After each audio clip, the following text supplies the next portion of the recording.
মার্কিনীদের সামনেই খেলা দেখালো ইরান। ট্রাম্পের বেপরোয়া পদক্ষেপকে হালকাভাবে নিচ্ছে না ইরান। হরমুজ প্রণালী বন্ধের হুঁশিয়ারি ইরানের। নেতানিয়াহু কি গাজা থেকে সেনা প্রত্যাহার করতে প্রস্তুত? এতক্ষণ শুনছিলেন সংবাদ শিরোনাম, এখন বিস্তারিত। মধ্যপ্রাচ্যে চলমান উত্তেজনার মধ্যে যুক্তরাষ্ট্রকে ঘিরে কঠোর বার্তা দিয়েছে ইরান। দেশটির প্রেসিডেন্ট মাসুদ পেজেশকিয়ান বলেছেন, ইরান বর্তমানে যুক্তরাষ্ট্রের সঙ্গে একটি পূর্ণাঙ্গ যুদ্ধের বাস্তবতার মুখোমুখি রয়েছে। এ পরিস্থিতিতে দেশের জনগণকে সম্ভাব্য যে কোনো পরিস্থিতি মোকাবিলার জন্য প্রস্তুত থাকার আহ্বান জানিয়েছেন তিনি। ২০ জুলাই প্রেসিডেন্ট কার্যালয় থেকে প্রকাশিত এক বিবৃতিতে পেজেশকিয়ান বলেন, বর্তমান পরিস্থিতি অত্যন্ত সংবেদনশীল এবং জাতিকে বাস্তবতা উপলব্ধি করতে হবে। তিনি বলেন, আমাদের বাস্তববাদী হতে হবে। এই প্রতিরোধের স্বাভাবিক এবং প্রাকৃতিক যে কোনো পরিণতি মেনে নেওয়ার জন্য জাতিকে প্রস্তুত থাকতে হবে। প্রেসিডেন্টের এই বক্তব্য আন্তর্জাতিক অঙ্গনে নতুন করে আলোচনার জন্ম দিয়েছে। বিশ্লেষকদের মতে, তেহরানের এই বার্তা ইঙ্গিত দিচ্ছে যে ইরান বর্তমান সংকটকে স্বল্প মেয়াদী নয়, বরং দীর্ঘমেয়াদী সংঘাতের সম্ভাবনা হিসেবেই বিবেচনা করছে। গত কয়েক মাসে যুক্তরাষ্ট্র ও ইরানের মধ্যে উত্তেজনা ধারাবাহিকভাবে বেড়েছে। পাল্টাপাল্টি হুঁশিয়ারি, সামরিক প্রস্তুতি, নতুন নিষেধাজ্ঞা এবং মধ্যপ্রাচ্যের বিভিন্ন অঞ্চলে সংঘাত সব মিলিয়ে দুই দেশের সম্পর্ক আরও জটিল হয়ে উঠেছে। এর ফলে আঞ্চলিক নিরাপত্তা নিয়ে উদ্বেগ বাড়ছে। তেহরানের বক্তব্যে স্পষ্টভাবে উঠে এসেছে যে যুক্তরাষ্ট্রের চাপ, হুমকি কিংবা অর্থনৈতিক নিষেধাজ্ঞার কাছে ইরান নতি স্বীকার করবে না, বরং নিজেদের কৌশলগত অবস্থান বজায় রেখে প্রতিরোধ অব্যাহত রাখার নীতিতে অটল থাকবে দেশটি। একই সঙ্গে সরকার দেশবাসীর কাছেও এই বার্তা পৌঁছে দিতে চাইছে যে যে কোনো প্রতিকূল পরিস্থিতি মোকাবিলায় জাতীয় ঐক্য এবং প্রস্তুতি এখন সবচেয়ে গুরুত্বপূর্ণ। বিশ্লেষকদের মতে, ইরানের প্রেসিডেন্টের এমন প্রকাশ্য মন্তব্য কেবল অভ্যন্তরীণ জনগণকে প্রস্তুত করার বার্তাই নয়, বরং আন্তর্জাতিক মহলের প্রতিও এটি রাজনৈতিক ও কূটনৈতিক সংকেত। এর মাধ্যমে তেহরান বোঝাতে চাইছে যে তারা চাপের মুখে নিজেদের অবস্থান থেকে সরে আসবে না। তবে বর্তমান পরিস্থিতি কোন দিকে মোড় নেবে তা অনেকটাই নির্ভর করবে দুই দেশের ভবিষ্যৎ, কূটনৈতিক পদক্ষেপ, আঞ্চলিক নিরাপত্তা পরিস্থিতি এবং আন্তর্জাতিক সম্প্রদায়ের ভূমিকার ওপর। মধ্যপ্রাচ্যের এই ক্রমবর্ধমান উত্তেজনা বিশ্ব রাজনীতিতে নতুন অনিশ্চয়তা তৈরি করছে বলে মনে করছেন পর্যবেক্ষকরা। এরপর জানবেন, যুক্তরাষ্ট্র ও ইরানের মধ্যে পর্দার আড়ালে আলোচনা চলছে, তবে মার্কিন হামলার শঙ্কা কাটেনি। তেহরান মনে করছে যুক্তরাষ্ট্রের সেনাবাহিনী যে কোনো মুহূর্তে হামলা চালাতে পারে। তেহরানের বিশ্ববিদ্যালয়ের গবেষক মোহাম্মদ ইসলামী আল জাজিরাকে বলেন, মধ্যস্থতাকারীদের সাহায্যে ইরান যুক্তরাষ্ট্রের মধ্যে ব্যাক চ্যানেল বা গোপন আলোচনা চলছে। তবে এর অর্থ এই নয় যে ডোনাল্ড ট্রাম্পের বেপরোয়া পদক্ষেপগুলোকে ইরান ছোট করে দেখছে। তার দাবি, মার্কিন সেনাবাহিনী ইরানের ওপর আরেকটি হামলার প্রস্তুতি নিচ্ছে। তবে যুক্তরাষ্ট্র ধ্বংসাত্মক কিছু করলে পরিস্থিতি কল্পনাতীত ভয়াবহ পর্যায়ে পৌঁছাবে বলে তিনি সতর্ক করেন। ইসলামী বলেন, যুদ্ধ বন্ধে যুক্তরাষ্ট্রের সঙ্গে কথা বলতে ইরান সবসময় প্রস্তুত। ট্রাম্প যুদ্ধবিরতি ভেঙেছেন উল্লেখ করে তিনি বলেন, যুক্তরাষ্ট্র আগের সমঝোতা স্মারকে ফিরে এলেই এই অঞ্চলে শান্তি নিশ্চিত হবে। এদিকে সংঘাত শুরুর আশঙ্কায় পুরো মধ্যপ্রাচ্যের জন্য ভ্রমণ সতর্কতা জারি করেছে যুক্তরাষ্ট্রের পররাষ্ট্র দপ্তর। এক্সে দেওয়া বার্তায় তারা মধ্যপ্রাচ্যে থাকা মার্কিন নাগরিকদের এখনই এই অঞ্চল ছাড়ার প্রস্তুতি নিতে বলেছে। একই সঙ্গে বাইরের নাগরিকদেরও সেখানে ভ্রমণ না করার পরামর্শ দেওয়া হয়েছে। মার্কিন দপ্তরের আশঙ্কা, ইরান এবং তাদের সমর্থিত গোষ্ঠীগুলো বিশ্বজুড়ে মার্কিন স্বার্থ সংশ্লিষ্ট জায়গাগুলোতে হামলা চালাতে পারে। ট্রাম্প গত সপ্তাহে ইরানের ওপর নজিরবিহীন হামলার হুমকি দেওয়ার পরও ঠিক এমন সতর্কতা জারি করা হয়েছিল, যদিও পরে হামলার কোনো নির্দেশ দেওয়া হয়নি। এরপর জানবেন, মধ্যপ্রাচ্যে সামুদ্রিক নিরাপত্তা নিয়ে উত্তেজনা আরও বেড়েছে। ইরান হরমুজ প্রণালী বন্ধের হুঁশিয়ারি দিয়েছে। একই সঙ্গে কুয়েত দাবি করেছে তারা ইরানের ছোড়া ড্রোন প্রতিহত করছে। অন্যদিকে ইয়েমেনের হুথি গোষ্ঠী লোহিত সাগরে চলাচলকারী জাহাজ থেকে ফি আদায়ের পরিকল্পনার খবর অস্বীকার করেছে এবং ওমান উপকূলে একটি তেলবাহী ট্যাঙ্কার অজ্ঞাত কোনো বস্তুর আঘাতে ক্ষতিগ্রস্ত হয়েছে। ইরানের সর্বোচ্চ জাতীয় নিরাপত্তা পরিষদের সচিব মোহাম্মদ বাঘের জোলখাতব শনিবার রাষ্ট্রীয় সম্প্রচার মাধ্যম IRIB-কে বলেন, যুক্তরাষ্ট্র যদি সামুদ্রিক অবরোধ অব্যাহত রাখে তাহলে শুধু হরমুজ প্রণালী নয়, আরও গুরুত্বপূর্ণ নৌপথও বন্ধ হয়ে যেতে পারে। তিনি অভিযোগ করেন, যুক্তরাষ্ট্রের উস্কানিমূলক পদক্ষেপের পরিণতি বৈশ্বিক অর্থনীতি, জ্বালানি বাজার এবং মার্কিন ভোটারদেরও ভোগ করতে হবে। তার এই মন্তব্য আসন্ন মার্কিন কংগ্রেস নির্বাচনের প্রেক্ষাপটে গুরুত্বপূর্ণ বলে মনে করা হচ্ছে। এদিকে কুয়েতের সশস্ত্র বাহিনী জানিয়েছে দেশটির আকাশ প্রতিরক্ষা ব্যবস্থা ইরান থেকে ছোড়া শত্রুপক্ষের ড্রোন প্রতিহত করছে। সামরিক বাহিনীর এক বিবৃতিতে বলা হয়েছে, স্থানীয়ভাবে যে বিস্ফোরণের শব্দ শোনা গেছে তা ড্রোন ধ্বংস করার সময় আকাশ প্রতিরক্ষা ব্যবস্থার কার্যক্রমের ফল। তবে এতে কোনো হতাহত বা ক্ষয়ক্ষতির খবর পাওয়া যায়নি। অন্যদিকে ইয়েমেনের হুথি নিয়ন্ত্রিত হিউম্যানিটেরিয়ান অপারেশনস কোঅর্ডিনেশন সেন্টার জানিয়েছে, বাব আল মান্দাব প্রণালী দিয়ে চলাচলকারী বাণিজ্যিক জাহাজের কাছ থেকে কোনো ধরনের ফি নেওয়ার সিদ্ধান্ত হয়নি। এর আগে রয়টার্স এক প্রতিবেদনে জানায়, ইরান সমর্থিত হুথিরা দক্ষিণ লোহিত সাগর দিয়ে চলাচলকারী জাহাজের ওপর ফি আরোপের বিষয়টি বিবেচনা করছে। তবে হুথিদের দাবি, তাদের নিরাপদ চলাচল সহায়তা সেবা সম্পূর্ণ স্বেচ্ছাসেবী এবং বিনামূল্যে দেওয়া হয়। তারা জাহাজ কোম্পানিগুলোকে সতর্ক করে বলেছে, কেউ অর্থ দাবি করলে বা তথ্য চাইলে তা যেন না দেওয়া হয়, কারণ তারা হুথি প্রশাসনের প্রতিনিধিত্ব করে না। এদিকে হুথিদের সামরিক মুখপাত্র ইয়াহিয়া সারি দাবি করেছেন, তাদের ঘোষিত সামুদ্রিক অবরোধের কারণে সৌদি আরবের 8টি তেলবাহী ট্যাঙ্কার বাব আল মান্দাব প্রণালী এড়িয়ে আফ্রিকার দক্ষিণ প্রান্তের কেপ অব গুড হোপ ঘুরে যেতে বাধ্য হয়েছে। এছাড়া যুক্তরাজ্যের মেরিটাইম ট্রেড অপারেশনস জানিয়েছে, ওমান উপকূলের কাছে একটি তেলবাহী ট্যাঙ্কার অজ্ঞাত একটি বস্তুর আঘাতে ক্ষতিগ্রস্ত হয়েছে। এতে জাহাজটির ইঞ্জিন কক্ষ ক্ষতিগ্রস্ত হয়েছে এবং সেটি নিয়ন্ত্রণ হারিয়েছে।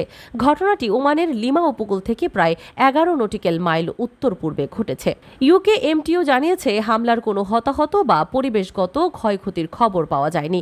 উপকূলরক্ষী বাহিনীকে বিষয়টি জানানো হয়েছে এবং ঘটনার তদন্ত চলছে। তবে ক্ষতিগ্রস্ত জাহাজটির পতাকা কোন দেশের তা এখনো নিশ্চিত হওয়া যায়নি। এরপর জানবেন, ফিলিস্তিনের স্বাধীনতাকামী সশস্ত্র গোষ্ঠী হামাস গাজা উপত্যকায় অস্ত্র সমর্পণে সম্মত হওয়ার পর থেকে যুক্তরাষ্ট্রের প্রেসিডেন্ট ডোনাল্ড ট্রাম্প উচ্ছ্বাস প্রকাশ করে আসছেন। তবে গত বৃহস্পতিবারের নিরস্ত্রীকরণ চুক্তিতে শুধু হামাসের জন্য নয়, ইসরায়েলের জন্য কিছু শর্ত ছিল। এতে বলা হয়েছিল, ইসরায়েলকে গাজা উপত্যকা থেকে সেনা প্রত্যাহার করতে হবে এবং ধাপে ধাপে একটি ফিলিস্তিনি প্রশাসনের কাছে প্রশাসনিক ক্ষমতা হস্তান্তর করতে হবে। কিন্তু এসব শর্ত ইসরায়েলের রাজনৈতিক মহল ও দেশটির সংবাদ মাধ্যমে প্রতিক্রিয়া তৈরি করেছে। এ বিষয়ে ইসরায়েল সরকার এখনও আনুষ্ঠানিক কোনো মন্তব্য করেনি। তবে নাম প্রকাশে অনিচ্ছুক এক জ্যেষ্ঠ ইসরায়েলি কর্মকর্তা গতকাল শুক্রবার সাংবাদিকদের বলেন, হামাসের প্রকৃত নিরস্ত্রীকরণ নিশ্চিত হয়েছে বলে ইসরায়েল মনে না করা পর্যন্ত গাজা থেকে কোনো সেনা প্রত্যাহার করা হবে না। অন্যদিকে ট্রাম্পের দাবি, এ চুক্তি নিয়ে ইসরায়েল খুবই সন্তুষ্ট। 2023 সালের 7 অক্টোবর গাজা উপত্যকা থেকে হামাসের নেতৃত্বে ইসরায়েলে হামলার পর অনেক ইসরায়েলি নাগরিক গাজায় ফিলিস্তিনিদের বিরুদ্ধে কঠোর অবস্থানকে সমর্থন দিয়ে আসছে। অথচ এর জবাবে ইসরায়েল গাজায় যে যুদ্ধ চালিয়েছে তাকে অনেক আন্তর্জাতিক বিশেষজ্ঞ ও মানবাধিকার সংস্থা জাতিগত নিধন বলে উল্লেখ করেছেন। গাজায় ইসরায়েলের নির্বিচার এবং নৃশংস হামলায় 73,000-এর বেশি ফিলিস্তিনি নাগরিক নিহত হয়েছেন, যাদের বেশিরভাগই শিশু ও নারী। একই সঙ্গে গাজা উপত্যকার ব্যাপক ধ্বংসযজ্ঞ চালানো হয়েছে। গত মে মাসে প্রকাশিত এক জনমত জরিপে দেখা যায়, ইহুদি ইসরায়েলিদের 82% গাজায় ফিলিস্তিনিদের নিজ বাড়িতে থেকে জোরপূর্বক উচ্ছেদের পক্ষে। একই জরিপে আরও দেখা যায় 56% উত্তরদাতা ইসরায়েলে বসবাসকারী ফিলিস্তিনি নাগরিকদেরও তাদের বাড়িঘর থেকে উচ্ছেদের পক্ষে মত দিয়েছেন। এক মাস পর প্রকাশিত আরেক জনমত জরিপে দেখা যায়, অংশগ্রহণকারী ইহুদিদের 64% বেশি গাজায় বসবাসকারী ফিলিস্তিনিদের মধ্যে কোনো নিরপরাধ মানুষ নেই। এছাড়া ইসরায়েল সরকারের মন্ত্রীরা সহ অনেক ইসরায়েলি রাজনৈতিক বলেছেন, অধিকৃত পশ্চিম তীরে যেভাবে আন্তর্জাতিক আইন লঙ্ঘন করে অবৈধ ইহুদি বসতি গড়ে তোলা হয়েছে, একই ধরনের বসতি শীঘ্রই গাজায় স্থাপন করা হবে। এ কারণে গাজা থেকে ইসরায়েলি সেনা প্রত্যাহার এবং উপত্যকাটির পুনর্গঠনের উদ্যোগের সম্ভাবনা অনেক ইসরায়েলিদের কাছে গ্রহণযোগ্য নয়। তাই নিরস্ত্রীকরণ চুক্তি ঘোষণার পরপরই দেশটির বিভিন্ন রাজনীতিক এর তীব্র সমালোচনা করছেন।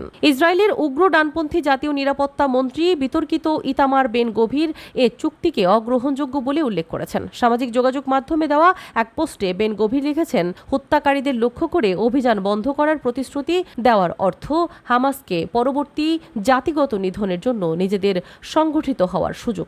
গাজায় লক্ষ্যভিত্তিক হত্যার অভিযান অব্যাহত রাখতে হবে, ফিলিস্তিনিদের এলাকা ছেড়ে চলে যেতে উৎসাহিত করতে হবে, ইসরায়েলিদের জয়ী করতে হবে। ইসরায়েলের এলাকা ছেড়ে চলে যেতে উৎসাহিত করা কথাটিকে ব্যাপকভাবে জাতিগত নির্মূলের ইঙ্গিত হিসেবে দেখা হয়ে থাকে। ইসরায়েলের সাবেক সেনা প্রধান এবং আসন্ন নির্বাচনে প্রধানমন্ত্রী বেনিয়ামিন নেতানিয়াহুর অন্যতম প্রধান প্রতিদ্বন্দ্বী গাদ আদি আইজেনকোটের মতো মধ্যপন্থী হিসেবে পরিচিত রাজনীতিকেরাও এ চুক্তি নিয়ে সংশয় প্রকাশ করেছেন। আইজেনকোট বলেন, যুদ্ধে ঘোষিত লক্ষ্য অনুযায়ী হামাসের সামরিক এবং রাজনৈতিক শক্তি সম্পূর্ণ ধ্বংস না করে যে কোনো চুক্তি করা হলে তা হবে সম্পূর্ণ ব্যর্থতা। আইজেনকোট লিখেছেন, 7 অক্টোবরের সেই সকাল থেকে প্রায় 3 বছর কেটে গেছে, অথচ 6 অক্টোবরের সন্ধ্যায় হামাসের যে সংখ্যক সশস্ত্র সদস্য ছিল, এখন তারা আবার প্রায় একই সংখ্যায় নিজেদের শক্তি পুনর্গঠন করেছেন। ইসরায়েলের প্রধানমন্ত্রী বেনিয়ামিন নেতানিয়াহু এখনও এই বিষয়ে কোনো মন্তব্য করেননি। তবে মার্কিন ইসরায়েলি জনমত বিশ্লেষক এবং রাজনৈতিক পরামর্শক ডালিয়া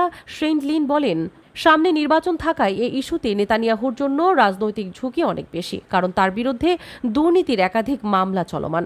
এগুলোই তিনি দোষী সাব্যস্ত হলেও কারাদণ্ড এড়ানোর সবচেয়ে বড় সুযোগ হতে পারে আগামী অক্টোবরের নির্বাচনে জয়ী হওয়া। তবে বিভিন্ন জনমত জরিপে বিরোধীরা এগিয়ে আছে, এমনকি তারা সরকার গঠনের মতো যথেষ্ট আসনও পেতে পারে বলে ধারণা করা হচ্ছে। ডালিয়া শেইনলিন বলেন, 7 অক্টোবর থেকে চালানো হামলায় মানুষের মধ্যে যে আতঙ্ক তৈরি হয়েছে তা নিয়ে নেতানিয়াহুর মাথা ব্যথা নেই। তিনি মূলত রাজনৈতিক হিসাব নিকাশই করছেন। তার কাছে সবচেয়ে গুরুত্বপূর্ণ বিষয় হলো তার জোটের শরিকদের চাওয়া পাওয়া। শেইনলিনের মতে, গাজা থেকে পুরোপুরি সেনা সরিয়ে নেওয়াটা নেতানিয়াহুর জন্য সহজ সিদ্ধান্ত হবে না। তিনি এমনভাবে পরিস্থিতি সামলাতে চাইবেন যেন একদিকে ডানপন্থী ভোটার ও জোটের সমর্থন ধরে রাখা যায়, অন্যদিকে যুক্তরাষ্ট্রের মিত্রদেরও অসন্তুষ্ট না করা হয়, কারণ যুক্তরাষ্ট্রের অনেকেই ইতোমধ্যে তার ওপর বিরক্ত। শেইনলিন বলেন, নেতানিয়াহু চাইবেন না ট্রাম্প ও যুক্তরাষ্ট্র মনে করুক যে তিনি এই চুক্তি বাস্তবায়নে বাধা দিচ্ছেন। তাই তিনি হয়তো গাজার ভেতরে সেনাদের অবস্থানের ক্ষেত্রে কিছু প্রতীকী পরিবর্তন আনতে পারেন, কিন্তু পুরোপুরি প্রত্যাহার করবেন না। শেইনলিনের ধারণা, 2025 সালের অক্টোবরে স্বাক্ষরিত যুদ্ধবিরতি চুক্তি অনুযায়ী ইসরায়েলি বাহিনী যে অবস্থানে থাকার কথা ছিল সেখানে ফিরিয়ে নেওয়াটা। তবে এই চুক্তির পরও ইসরায়েল 1200 এর বেশি ফিলিস্তিনিকে হত্যা করেছে এবং চুক্তি উপেক্ষা করে গাজায় নিজেদের নিয়ন্ত্রণাধীন এলাকা আরও বাড়িয়েছে। ট্রাম্পকে সন্তুষ্ট রাখা, যুক্তরাষ্ট্রের প্রত্যাশা পূরণ করার বিষয়টি শুধু নেতানিয়াহুর জন্য নয়, ইসরায়েলি নেতৃত্বের দৌড়ে থাকা অন্য রাজনীতিকদের জন্য বড় চ্যালেঞ্জ হয়ে উঠতে পারে। নাম প্রকাশ করার শর্তে অনিচ্ছুক এক মার্কিন কর্মকর্তা ইতোমধ্যে বলেছেন, ইসরায়েল যদি নিরস্ত্রীকরণ চুক্তি মেনে না চলে তাহলে প্রেসিডেন্ট ডোনাল্ড ট্রাম্প খুব হতাশ হবেন। লস অ্যাঞ্জেলেসে অবস্থিত ক্যালিফোর্নিয়া বিশ্ববিদ্যালয়ে ইসরায়েল অধ্যয়ন বিষয়ের অধ্যাপক ডভ ওয়াক্সম্যান বলেন, নেতানিয়াহুর জন্য যে কোনো সরকার গঠন করাটাই এখন কঠিন লড়াই, আর তিনি যদি এ চুক্তিতে সম্মত হন তাহলে সে পথ আরও কঠিন হয়ে যাবে। এর আগে বেনিয়ামিন নেতানিয়াহু গাজা ইস্যুতে ইসরায়েলের ওপর আরোপিত বিভিন্ন শর্ত এড়িয়ে যেতে পেরেছিলেন। একই সঙ্গে তিনি তার কট্টর ডানপন্থী জোটের ঐক্যও ধরে রেখেছিলেন। জোটের কয়েকটি দল বারবার হুমকি দিয়েছিল, হামাসের পুরোপুরি পরাজয় ছাড়া যুদ্ধ শেষ হলে তারা সরকার থেকে সমর্থন প্রত্যাহার করে নেবে।